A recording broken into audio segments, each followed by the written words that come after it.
بسم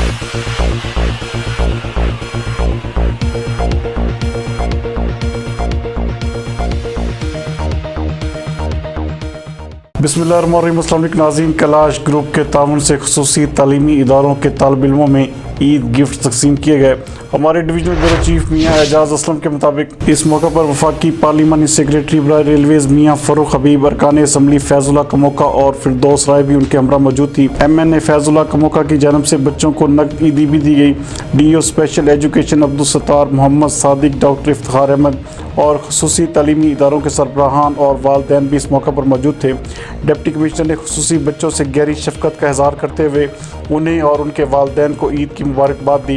ان کا کہنا تھا کہ عید کے موقع پر دکھ، تکلیف اور کرب میں مبتلا بچوں کو یاد رکھنا ہمارا دینی اور اخلاقی فریضہ ہے، اسی لیے خوشیاں تقسیم کر کے ان کی پریشانی کی کیفیت کو کم کیا جا سکتا ہے۔ ان کا مزید کہنا تھا کہ بچے ہمارا مستقبل اور خصوصی اہمیت کے حامل ہیں اور خاص طور پر مختلف معذوریوں میں مبتلا بچوں میں تحائف تقسیم کر کے انہیں ہمیشہ دلی خوشی محسوس ہوتی ہے۔ ڈپٹی کمشنر کا مزید کہنا تھا کہ معذوری کو مجبوری نہیں سمجھنا چاہیے، بلکہ ایسے بچوں کو ان کے پاؤں پر کھڑا کرنے کے لیے اجتماعی کوششیں جاری رہنی چاہیے۔ انہوں نے خصوصی تعلیمی اداروں کے 350 طالب علموں کے لیے عید گفٹس کی فراہمی پر کیلاش گروپ کا شکریہ ادا کیا، جبکہ ارکان اسمبلی کا کہنا تھا کہ خوشیاں مل بانٹنے کا نام ہے اور بچوں میں عید گفٹس تقسیم کر کے انہیں بھی خوشی محسوس ہو رہی ہے۔